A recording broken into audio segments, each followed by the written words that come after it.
ലോകത്തിലെ ആദ്യ വാണിജ്യ അതിവേഗ ഹൈപ്പർലൂപ്പ് റെയിൽവേ ട്രാക്ക് സ്ഥാപിക്കാൻ ഒരുങ്ങി ഇന്ത്യ. പദ്ധതിയുടെ ആദ്യഘട്ടമായി 40 കിലോമീറ്റർ പ്രോജക്ട് ട്രാക്ക് റെയിൽവേ മന്ത്രാലയം അനുമതി നൽകിയെന്ന് ബിസിനസ് സ്റ്റാൻഡേർഡ് റിപ്പോർട്ട് ചെയ്യുന്നു.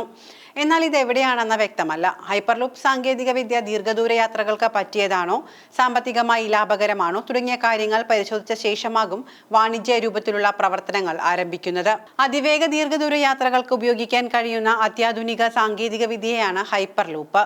ഗതാഗതത്തിന്റെ അഞ്ചാമത്തെ രൂപമായി അവതരിപ്പിക്കപ്പെടുന്ന ഹൈപ്പർലൂപ്പ് സാങ്കേതിക വിദ്യ പ്രകാരം കുറഞ്ഞ വായുമർദ്ദമുള്ള വാക്വം ട്യൂബിനുള്ളിലാണ് ട്രെയിനുകൾ ഓടുന്നത്. വായുമർദ്ദം കുറവായതുകൊണ്ട് തന്നെ കാന്തിക സഹായത്താൽ ട്രാക്കിൽ നിന്നും ഉയർന്നു നിൽക്കുന്ന ട്രെയിനുകൾക്ക് മണിക്കൂറിൽ 1000 കിലോമീറ്റർ വേഗതയിൽ വരെ സഞ്ചരിക്കാൻ കഴിയും.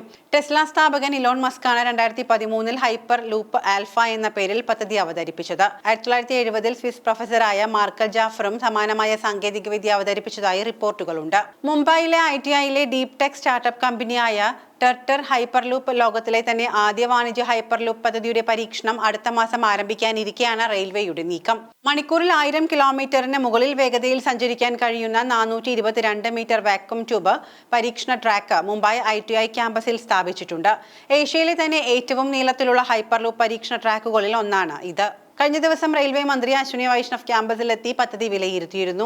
പരീക്ഷണം വലിയ വിജയമാകുമെന്നും അധികം വൈകാതെ ഇന്ത്യ ഹൈപ്പർലൂപ്പ് പദ്ധതി നടപ്പിലാക്കാൻ ഒരുങ്ങുമെന്നും മന്ത്രി പ്രത്യാശ പ്രകടിപ്പിച്ചു. ഹൈപ്പർലൂപ്പ് പദ്ധതിക്ക് വേണ്ട ഇലക്ട്രോണിക് സംവിധാനം ചെന്നൈയിലെ ഇന്റഗ്രൽ കോച്ച് ഫാക്ടറിയിൽ നിർമ്മിക്കുമെന്നും മന്ത്രി കൂട്ടിച്ചേർത്തു. ഹൈപ്പർലൂപ്പ് പദ്ധതിക്ക് വേണ്ട സാമ്പത്തിക സഹായം റെയിൽവേ നൽകിയിട്ടുണ്ടെന്നും മന്ത്രി പറഞ്ഞു. അതിവേഗ ഹൈപ്പർലൂപ്പ് ട്രെയിൻ പദ്ധതിയുടെ പരീക്ഷണം ലോകത്തിന്റെ വിവിധ ഭാഗങ്ങളിൽ നടന്നുവരുന്നുണ്ട്. അമേരിക്കയിലെ നൊവാഡോയിൽ വെർജിൻ ഹൈപ്പർലൂപ്പ് കമ്പനി നടത്തിവരുന്ന പരീക്ഷണങ്ങൾ ഇപ്പോൾ ചരക്കു ഗതാഗതത്തിലേക്ക് മാറ്റിയിട്ടുണ്ട്. കാനഡയിലെ ട്രാൻസ്പോർട്ട് എന്ന കമ്പനിയും സമാനമായ പരീക്ഷണങ്ങളിൽ ഏർപ്പെട്ടിരിക്കുകയാണ്. അതിവേഗ ട്രെയിൻ സംവിധാനത്തിൽ ചൈനയുടെ പരീക്ഷണങ്ങളും വലിയ തോതിൽ വിജയിച്ചിട്ടുണ്ട് എന്നാണ് റിപ്പോർട്ടുകൾ. ഇതിനു പുറമെ അബുദാബി, ഫ്രാൻസ്, ഇറ്റലി തുടങ്ങിയ സ്ഥലങ്ങളിലും ഹൈപ്പർലൂപ്പ് പരീക്ഷണങ്ങൾ നടത്തുന്നുണ്ട്.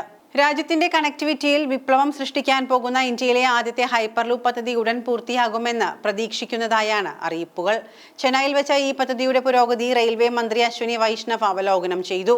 പദ്ധതി പൂർത്തിയായ ശേഷം ബംഗളൂരുവിനും ചെന്നൈയിലും ഇടയിലുള്ള ദൂരം വെറും 30 മിനിറ്റുകൾക്കുള്ളിൽ മറികടക്കാൻ കഴിയും. ഹൈപ്പർലൂപ്പ് ഒരു വിപ്ലവകരമായ ഹൈടെക് ഗതാഗത സാങ്കേതിക വിദ്യയാണ്.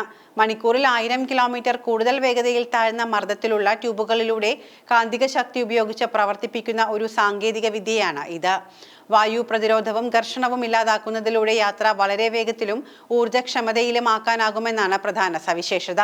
മാസങ്ങളായി മദ്രാസ് ITI ഈ സാങ്കേതിക വിദ്യയെക്കുറിച്ച് ഗവേഷണം നടത്തുകയും ഇപ്പോൾ ഒരു പ്രോട്ടോടൈപ്പ് വികസിപ്പിക്കുകയും ചെയ്തിട്ടുണ്ട്. മോദി സർക്കാർ ഈ പദ്ധതിക്ക് പൂർണ്ണ പിന്തുണ നൽകിയിട്ടുണ്ടെന്നാണ് റിപ്പോർട്ടുകൾ സൂചിപ്പിക്കുന്നത്. പദ്ധതി നിലവിൽ പരീക്ഷണ ഘട്ടത്തിലാണെന്നും എന്നാൽ ഭാവിയിൽ ഗതാഗതത്തെ പുനർനിർവചിക്കാൻ ഇതിന് കഴിവുണ്ടെന്നും മന്ത്രി അശ്വിനി വൈഷ്ണവ് പറഞ്ഞു. സന്ദർശന വേളയിൽ ജെറ്റ് വർക്ക് ഇലക്ട്രോണിക്സിന്റെ പുതിയ നിർമ്മാണ കേന്ദ്രവും അശ്വിനി വൈഷ്ണവ് ഉദ്ഘാടനം ചെയ്തു. കഴിഞ്ഞ 10 വർഷത്തിനിടയിൽ തമിഴ്നാടിന്റെ റെയിൽവേ ബജറ്റിൽ വൻ വർധനവുണ്ടായതായി മാധ്യമങ്ങളോട് സംസാരിക്കവേ മന്ത്രി അശ്വിനി വൈഷ്ണവ് പറഞ്ഞു.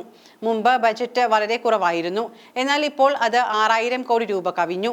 കൂടാതെ ഇന്ത്യയിലെ ഇലക്ട്രോണിക്സ് വ്യവസായം അതിവേഗം വളരുകയാണെന്നും ഇപ്പോൾ രാജ്യത്തെ രണ്ടാമത്തെ വലിയ കയറ്റുമതി മേഖലയായി ഇന്ത്യ മാറിയിട്ടുണ്ട് എന്നും മന്ത്രി അറിയിച്ചു.